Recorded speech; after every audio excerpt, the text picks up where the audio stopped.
Oke, assalamualaikum warahmatullahi wabarakatuh. Banyak bener nih yang menghubungi saya nanyain masalah modul yang kemarin yang BTS versi berapa ya? Versi yang 12 versi berapa coba kita lihat dulu. Lupa saya juga. Banyak bener yang hubungin saya. Oh, 3.12.4 ya. Kan saya udah bilang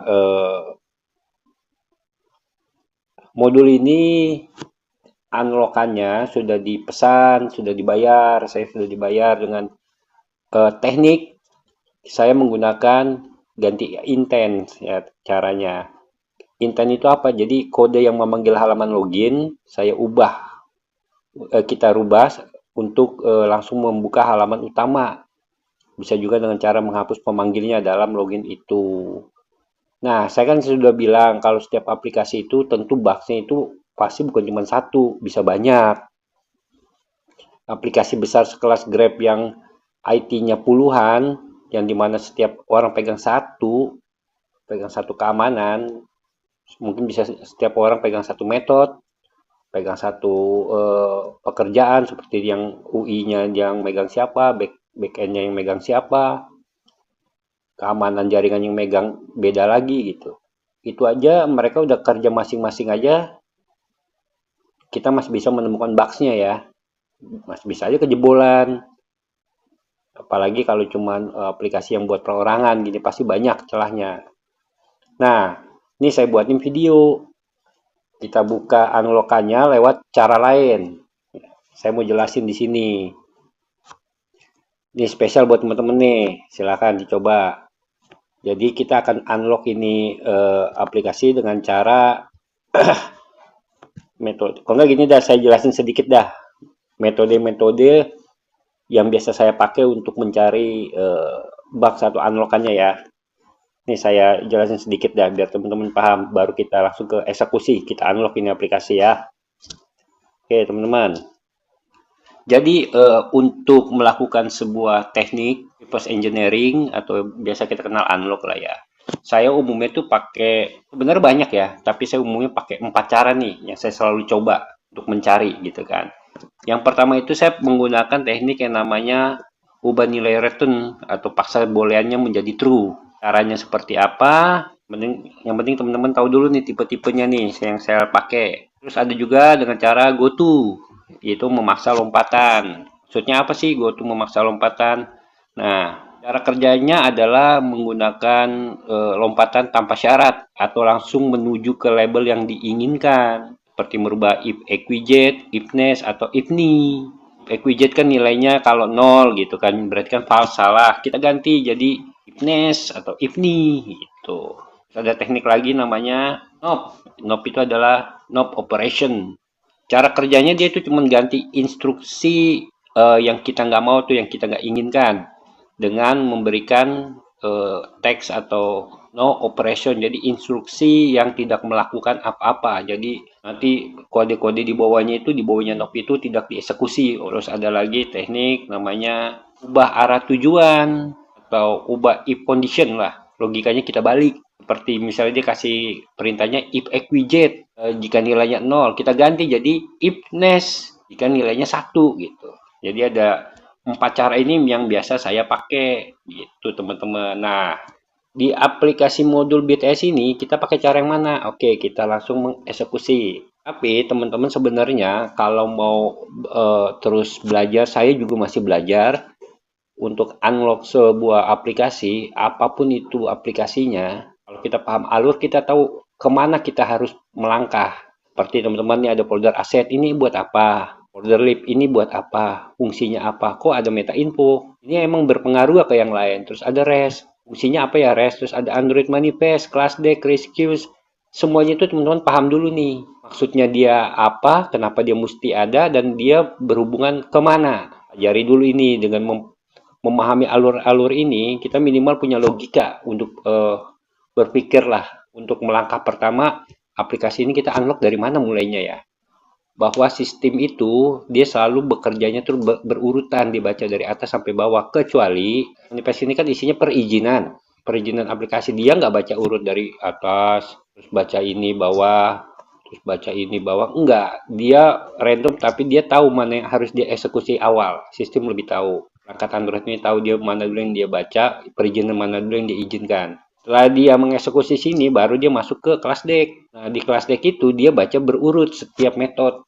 Nggak bisa dia lompat-lompat atau random, nggak bisa. Kita punya logika karena kita tahu alurnya. Berarti ini kalau kelas deck-nya terbuka, dieksekusi sama sistem. Apa sih yang sistem cari? Ya pasti activity-nya. Dilihat dulu activity-nya kita cari. Nah, ini activity yang dibaca dulu sama sistemnya. Setelah activity-nya dibaca, apa yang dibaca lagi oleh sistem? Pasti dia adalah on-create yang dieksekusi pertama kali. Nah, dia boleh baca berurut nih dari method public final, on-create, terus ke cons, terus ke bawah dia baca berurut. Dia nggak akan berlompat-lompat bacanya, berurutan. Bisa gak dia berhenti membaca? Bisa, jika ketemu seperti ini nih. Dia baca ke bawah terus nih, contohnya dia baca terus ke bawah. Nah, dia akan berhenti baca jika ketemu seperti ini nih. If equijet, ini maksudnya adalah percabangan. Equijet ini kan pertanyaan. Jika nilainya sama dengan 0, variabel ini harus sesuai dengan apa yang dia mau. Bukannya sistem ya, tapi si pembuat aplikasi mau isi variabel v0-nya ini 0 atau 1. Karena dia if equijet berarti dia 0. Kalau terpenuhi 0 dia pindah ke sini, cons 12e. Tapi kalau dia nilainya 1, dia lanjut ke bawah. Dia lanjut lagi ke bawah terus sampai ketemu lagi if equijet. Nah, kayak gini lagi dia ketemu nih. Sama nih if equijet berarti dia mintanya 0. Variabel v1-nya itu harus 0 untuk terpenuhi masuk ke sini. Kalau nilainya 0 dia lanjut ke sini nih. F4 ini bisa jadi isinya adalah jebakan atau ranjau yang mengarah ke file login atau yang melarang pengguna masuk gitu.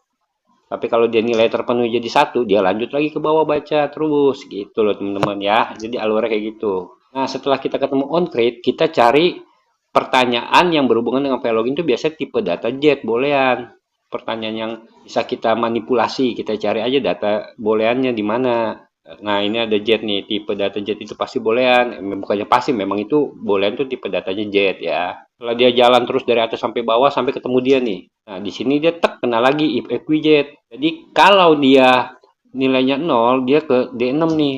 Dia nggak akan lanjut ke bawah nih. Kita kalau main di onCreate, bisa nggak? Bisa aja. Tapi onCreate ini kan yang menjalankan perintah dari kelas lain. Dari LQ6, dari D6. Dia cuma tugasnya ngejalanin perintah aja nih. Nah, yang memberikan instruksi, kita harus cari siapa yang beri perintahnya nih. Yang kita bunuh adalah yang memberikan perintah. Nah, di tipe jet ini, info static v0, variabel v0, dia Android data binding. Di sini kelas tujuannya tuh di obfuscation, disamarkan nih. Berhenti mencari ketika ketemu data-data yang di obfuscation atau disamarkan atau dikaburkan. Bahkan di natif sekalipun jangan pernah berhenti. Karena celahnya banyak, caranya banyak untuk menemukan di mana letaknya selama kita tahu alur ya. Kita lakukan saja lompatan. Untungnya MT Manager ini bisa membantu kita menemukan lompatan data seperti data binding, kita langsung lakukan lompatan pergi ke gitu. Nah, dia lari ke sini. Setelah di sini kita cari mana? Kita cari ya data jetnya tadi yang dilakukan pertanyaannya. Nah, ini dia nih tipe data jetnya, bolehannya. Ingat nggak tadi teknik-teknik yang saya jelaskan di awal? Yang kita pakai sekarang teknik apa berarti? Karena tipe data jet kita bisa memanipulasi variabelnya, mengembalikan nilai gitu. Dari false menjadi true. Karena tadi kan dia if equijet mintanya nilainya 0. Dia nggak terpenuhi. Kalau dia nilainya 1, dia terpenuhi. Kita ganti. Kita bikin di sini perintah ke bawahnya. Ini jebakan ranjau yang dia buat nih. Kita buang aja. Kita nggak butuh ranjau-ranjau dia nih di sini nih. Nilainya true. Cons V0, 0 kali 1. Nah, dia akan mengembalikan nilainya menjadi 1. Selalu benar, true. Di bawahnya kita kasih return V0. Variabel yang tadi ya V0 ya. V0, nah V0 dah. Setelah ini terpenuhi, biasanya kalau kita paksa seperti ini, kalau dia banyak jebakan, aplikasi akan foreclose. Dan itu memang tujuan saya, cari foreclose yang di titiknya. Tapi nggak sembarangan kita bikin aplikasi foreclose ya. Kalau sembarangannya kita malah nanti ngaco kemana-mana. Yang penting kita tahu titiknya nih. Halaman login itu kemana arahnya. Itu memang butuh memahami alur sama kebiasaan. Teman-teman sering unlock banyak aplikasi, lama-lama teman-teman tuh tahu titik-titik yang oh ini pasti udah file login nih gitu. Kalau saya jelaskan di sini panjang pasti. Nah, yang terjadi kalau kita lakukan pemaksaan seperti ini dia akan dan nanti ada bug error. Bug errornya itu yang saya ambil. Gimana cara cari bug error, banyak metode atau mungkin nanti di video selanjutnya lah kita kupas mencari bug error ya, mencari. Nah, errornya itu saya udah ketemu. Setelah kita rubah ini jadi return with 0, oke, balik ternyata dia ada errornya di plus 051. Itu yang errornya tuh. Kita cari mana nih? Oh, jadi gini. Oh. Kita cari aja lah, capek ya begitulah. Oh, yang tadi mesti disimpan dulu. Oke, kita simpan. O51. Salah tadi. Pencariannya jangan ini, pencariannya kelas aja ya. Pencariannya kelas biar langsung ke kelasnya ya. Kamu kita cari, kenapa harus cari percabangannya yang memang itu percabangannya yang selalu bertanya kita boleh masuk apa enggak gitu.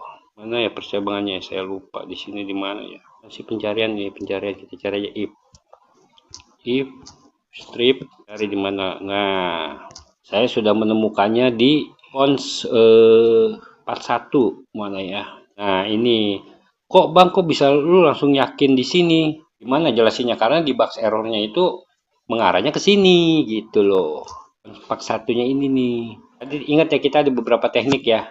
Yang pertama adalah menggunakan nilai return, paksa nilai return gitu, nilai bolehnya kita rubah. Metode namanya goto, lompatan langsung ke jalur tujuan kan. Nah, disinilah kita pakai teknik kedua, yaitu melakukan goto. Sini kita ganti aja langsung. Dia kan jika nilainya 0, 1B kita lihat di bawahnya, nggak ada lagi tujuan. Nah, ini kita ganti jadi goto. Yang bawah juga kita ganti nih. Jadi goto cons 41B gitu. Ini belum saya coba karena HP yang sudah di rootnya sudah terjual semua. Ini saya pakai HP yang tidak di root, jadi saya nggak bisa coba install apakah ini berhasil melewati halaman login atau enggak. Tapi 99% saya yakin ini pasti halaman loginnya sudah. Silahkan teman-teman coba. Kalau misalnya tiba-tiba nggak terbypass, teman-teman coba di sininya pakai goto, yang bawahnya biarkan tetap tadi yang bawahnya yang kedua nih. Nah, tadi yang keduanya. Yang ini pakai tetap equijet. Kalau masih nggak bisa juga, coba yang atas dibiarkan, di bawah dipakai goto, yang atas tetap if equijet. Jadi dicoba dulu ya teman-teman ya. Ini 99% saya sangat yakin karena dengan menggunakan ketemu box errornya ngarahnya ke sini nih. Biasanya kalau udah ketemu box error itu akurat. Silakan teman-teman coba dah. Ini teknik kedua nih. Teknik pertama kan sama Mr. Ahmad tuh. Langsung ke titik pemanggilnya ya. Yang langsung akurat. Itu udah 100% nggak mungkin gagal karena saya udah tes. Kalau untuk yang ini ya saya yakin sekali sih. Nah, metode tadi teman-teman bisa mencobanya pasti langsung bypass gitu. Kalau nggak bisa silahkan nanti komen lah. Kalau nggak bisa misalnya gagal, komen. Nanti saya pakai teknik lain lah. Tapi harus ini bisa, saya yakin 100% ini bisa karena di sini udah kuantum 41B semua nih. Seperti itu aja teman-teman. Semoga bisa membantu teman-teman untuk menambah jam terbang, memahami banyak sekali teknik untuk melakukan reverse engineering, baik pas sebuah aplikasi atau unlock lah ya. Makasih. Assalamualaikum warahmatullahi wabarakatuh.